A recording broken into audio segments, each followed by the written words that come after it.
Tom Dehaas, OSU Extension, Lake County, Ohio. Here to talk to you today about the difference between Tree of Heaven and Sumac and some other lookalikes. So go ahead and share my screen here.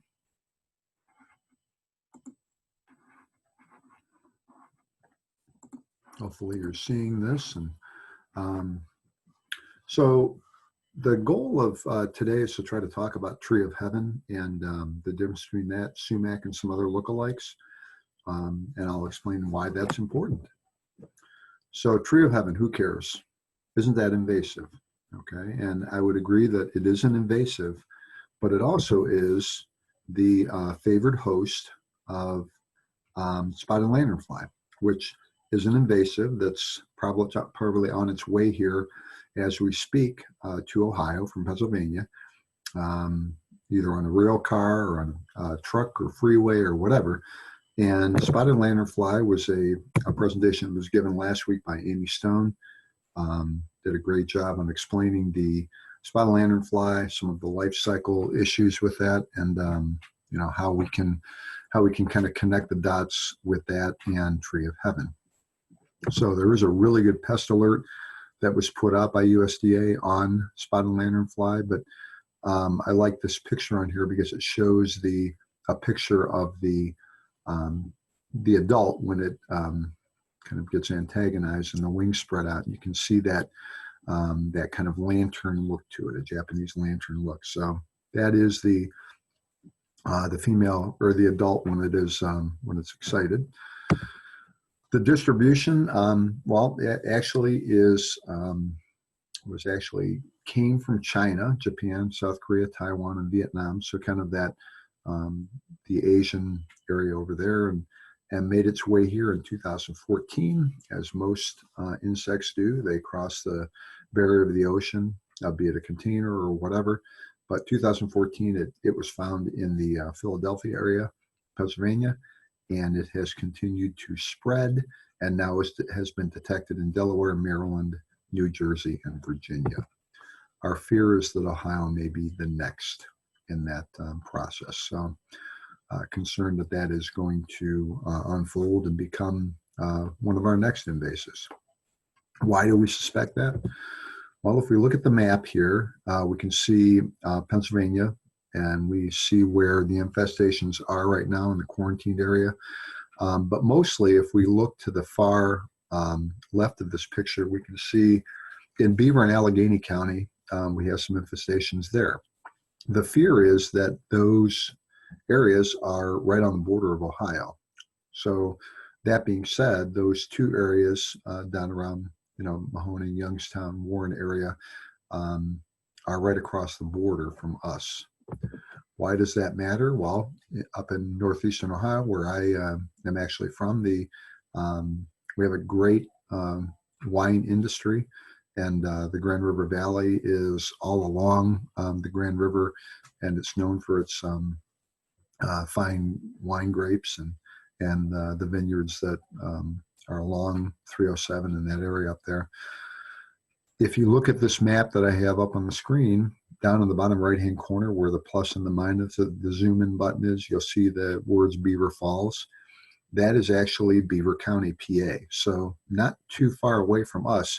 Now, the spotted lanternfly would not fly all the way to Lake County or Ashtabula County, but it can travel on rail cars, on trucks, on campers. And so the fear is that egg masses will appear on rocky surfaces and be transported all throughout the state. So that's our greatest fear. Again, as we look at the map, we can see that we're right on that Ohio border with Allegheny and Beaver County right there. So we are very concerned. I'm on a task force that we're talking about spotted lanternfly. And so now we move to today's topic. So Tree of Heaven. Tree of Heaven is actually one of the preferred hosts for spotted lanternfly, as well as grapes. So we have some pictures of Tree of Heaven on the right, and we have a picture of grapes on the left. And when we think about the egg masses, they will lay egg masses. Some of this got that kind of a shiny surface to it. And you can begin to see when that shiny surface begins to wear off, it exposes the eggs that are underneath that, which is very different than gypsy moth. Gypsy moth is going to have more of a, not furry, but more of a silky covering to it. And so those are, it's easy to tell the difference between those two, not only by color, but also the surface. So again, spotted lanternfly, when we think about what we have a couple of different end stars that it goes through. The first end star is going to be black, and it will continue to evolve into another nymphal stage. There is a red stage, and then finally the, so we move from that black to red and then to the mature adult. The fear is, when we look at the generation, there's only one generation per year, but if you look at where the eggs are most prevalent, they start, the eggs can be existent from September all the way through May. So it's a very long egg stage that they're present in. And then the nymphs are going to become active in late April. I think we said about growing degree day 200 or 250. And they'll be active through the summer until they turn into adults. And the adult phase goes from about end of July to late December. The fear is that, and when we're talking about grapes, about the time when they're going to be laying eggs is about the same time when the grapes are going to be being harvested. So that September, October, if you look at the egg stage up on top there, that's when the eggs are being laid. That's when fruit is being picked from the vineyards. And so when you look at some of the chemistries that we have to control that, most of them have a pre-harvest interval that would prevent us from spraying and then harvesting the grapes. So it's kind of a, they compete against each other. We want to get our grapes in, but we also want to control our insect pest. And then we have the life stages. We have the eggs are laid, again, September through June, a long period there. Egg hatch is going to be April to June. We have that nymphal stage, and then we have the fourth end star is going to be that red nymph, or the red nymphal stage is going to be that red end star, and then instar, and then the adults. There is an app for that. So what I would encourage you to do is on your phone, if you look up, and again, you can't find it under GLEDN. If you type that in, it doesn't go to your phone. So if you type in Great Lakes EDN, Great Lakes EDN, which stands for Early Detection Network, you can go ahead and find that on Great Lakes Early Detection Network. And the kind of cool thing about this app is not only can you send them pictures of what you suspect might be spotted lanternfly, but you can also send them pictures of what you think might be tree of heaven, which gets us to the topic of today. So, tree of heaven. So tree of heaven, Ailanthus altissima is a pretty, it's not native here. Okay, it was native it came in from immigrants that came here from to the West Coast in the 1850s. It was imported in the area 1784 by immigrants. So, you know, we have kind of this tree that's been around for a while, but we found out that it's invasive. And if you look at the picture of what makes it invasive, it's these seed pods. Very prolific seeder, and the seeds can find their ways to propagate it pretty easily. So again, it was introduced into Philadelphia in 1784, and it's a very good identification sheet from Penn State. If you type in Penn State University Tree of Heaven, it'll bring up the sheet. So what's the big deal? The big deal is these guys. And if without these guys, we don't have this. So the concern is that if we don't find the spotted lanternfly early enough, that it will devastate our grape industry. So let's get to the topic.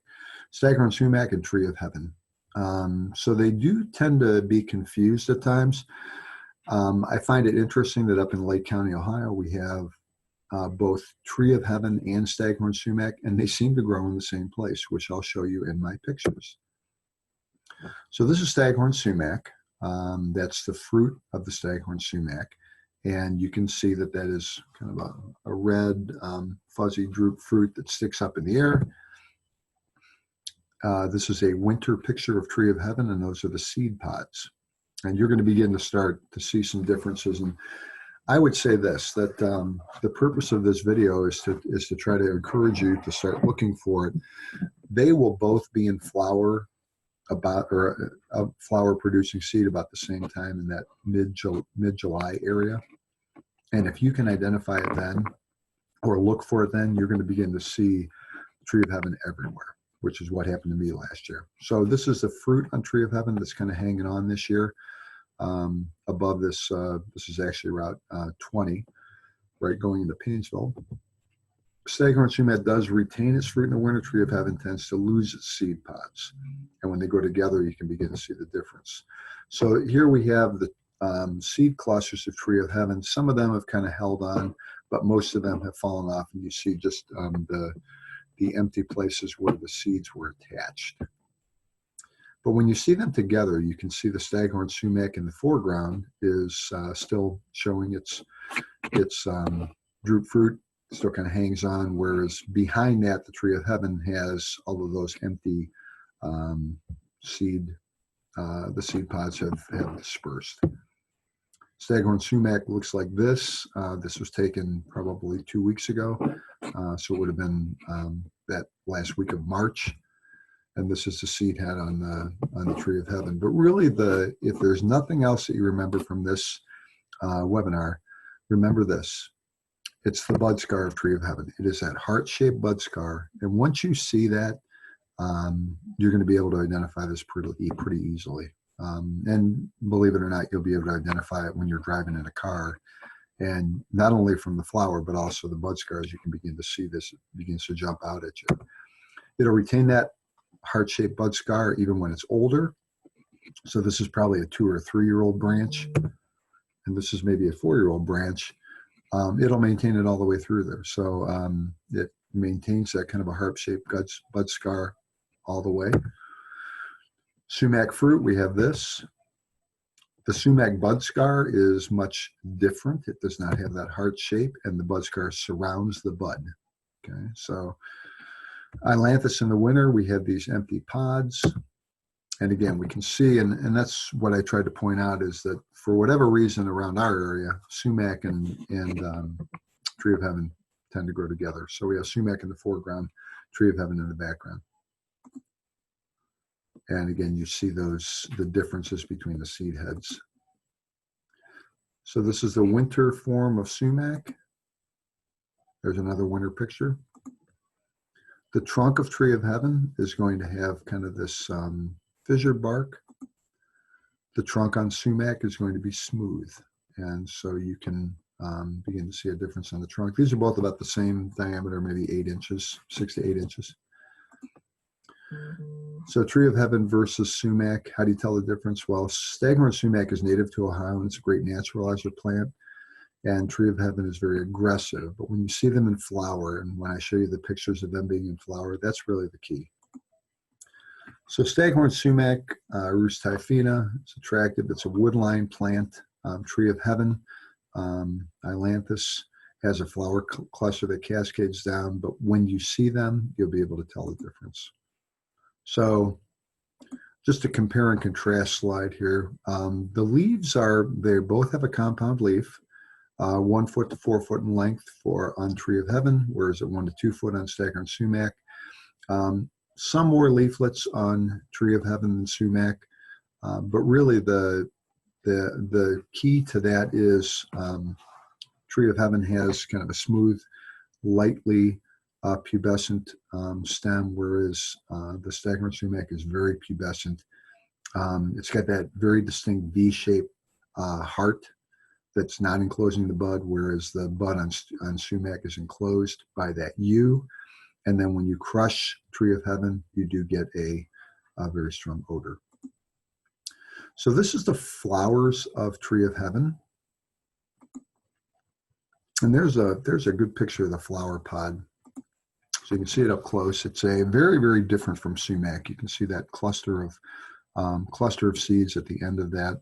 And the other way to tell the difference is the leaflets on the ailanthus are going to have this notch. So if you look at this notch at the base on both sides of this, you have that kind of a notch, whereas sumac is a serrated leaf. So there's sumac, and that is a flower which is very different right there. That's kind of a seed pod there. And as we move forward, we see there's a serrated leaf on sumac. So that did not, again, that's another defining difference between Tree of Heaven and sumac. Sumac is toothed, Tree of Heaven is smooth. Here's the leaflet on the ground. So that this whole entire compound leaf is composed of leaflets on a main vein. Sumac in early season, it will have this kind of a yellowish to greenish flower, which will end up being this red fruit cluster that is a drupe that sticks up. In the background, you have Tree of Heaven. And again, if you start to see these growing together, you can pretty much be very, very definitive on what is what as you look at them growing. So again, spotted lanternfly, why are we worried about this? Well, they're phloem feeders, which means they will pierce the phloem or pierce the stem, and they will feed, and that sap will drip out. They're very heavy feeders, so they not only will they feed and the tree will bleed, but they produce honeydew, which can cause sooty mold. It will attract bees and wasps to the sweetness of the honeydew. So very similar to other honeydew producing insects, this is one that will cause sooty mold and cause that to occur on the sweetness of the extract coming out of the insect. Again, the life cycle, we talked about that. And the Great Lakes Early Detection Network, I asked you to encourage us. So let's move forward and explain what we're doing here in Lake County to try to identify this. So what we've done is, or what I've done is I've gone to all around Lake County and tried to identify where spotted lanternfly exist. So this is a partial list of what I came up with. Interestingly enough, a lot of these places are not too far away from railroad tracks. We have a CSX and a Norfolk and Southern track that runs right through Lake County, and they run side by side. And for whatever reason, maybe it's the industrial veg control that happens along railroad tracks and the right of ways where they spray a lot. These trees seem to find their way. They do grow in a very harsh location, but these are locations that we've identified. So let's say that you thought you saw Tree of Heaven, but you weren't sure if it was Tree of Heaven. Well, you can go to your app and you can pull up, on your app, you can pull up a camera, you can take a picture and you can send it and say, I think this is Tree of Heaven, I'm not sure, and they'll identify it. Same thing you do if you think you saw an invasive species or spotted lanternfly, you can take a picture. And the nice thing about this app is it does put a lawn and a lat on the picture that you sent. So these are all identified places that have Tree of Heaven. To give you an idea of this Tree of Heaven, this is actually growing on the subway in downtown Madison. These are actually two driveways that are two parking lots that meet up with each other. And that tree is growing right in the middle of those two parking lots and looking pretty happy growing there. So this is the Tree of Heaven. So it unlike sumac, Tree of Heaven can grow into a pretty large tree. Here's another picture of one that's very close to the railroad tracks on Lane Road in Perry. And when I went through to scout these trees, I did identify them with a tag that says Tree of Heaven on them. The hope is that at some point in time in the future, we will deploy our master gardeners when we're allowed to, and see if they can go ahead and have scout for that, which would be great. This whole cluster of trees by the Fairport Harbor Yacht Club are all Tree of Heaven, and those are trees that are growing together in a cluster. If you look at the very top of that picture, you can see some of those seed pods or the seed heads that were left over from that. So what are some other lookalikes that we have to Tree of Heaven? So one of the things we talked about yesterday on the phone call that we had with the ODNR, and ODA and some of the other people involved in the spotted lanternfly is there are more than just sumac that looks like Tree of Heaven. So we'll go through a couple of these. Juglans nigra is black walnut. Again, a difference here, not as many leaflets, but also a serrated leaf. If we look close at this, it does have a slight serration on the leaf, whereas Tree of Heaven is a smooth leaf, except for those two little lobes at the end. And the bark on black walnut is fissured like this, pretty deeply fissured. But the flowers, very, very different. On walnut, you have these kind of a drooping down raceme that comes down, and not that way on Tree of Heaven or sumac. And then the fruit, which is the walnut. So, and then the bud scar is not a heart-shaped bud scar like we had on Tree of Heaven. It's more of a rounded, whereas Tree of Heaven has that very heart shape on the bud scar. Some other lookalikes, and initially when I saw Acer Negundo, I thought, nah, that doesn't look anything like Tree of Heaven. Well, when we did that, when I looked at it, I said, why would this be confused? But if we go a little further, it's the seeds. When you look at the seed heads on this particular plant, this doesn't look too bad, but when you see this, I can see how that seed production could be confused with Tree of Heaven. But again, these are samaras that are linked in the middle. They're in pairs, and so maple should not be confused. 3 leaflets on a leaf. Yeah, but the main thing, a maple is opposite, not alternate, whereas Tree of Heaven is a alternate leaves on the stem. So there is a great Penn State fact sheet, which I've referred to before, on Tree of Heaven. This would be a good place to find some of that information. And this is where I got some of the ones that could be confused. Another one is going to be hickory, so juglans. We look at that, and hickory is it's got that compound leaf. But again, you look at the leaflet here, a little broader at the midsection of the leaf, whereas Tree of Heaven was a little more uniform. Another leaflet there on bitternut. Now the bark on bitternut hickory is smooth, but the bark on shagbark hickory is kind of shaggy like this. So we, and a lot of us have seen that this is a pretty common tree in northeastern Ohio, shagbark, as well as bitternut hickory. So we have those. We have the bud scar, again, is not that heart-shaped. And then we would have the fruit, which is actually shagbark hickory nuts. So that actually concludes my presentation. I would encourage you, if you have any questions, feel free to contact me at my email address, dehaas.2@osu.edu, and I will talk to you soon. Hope you have a good day. Thanks.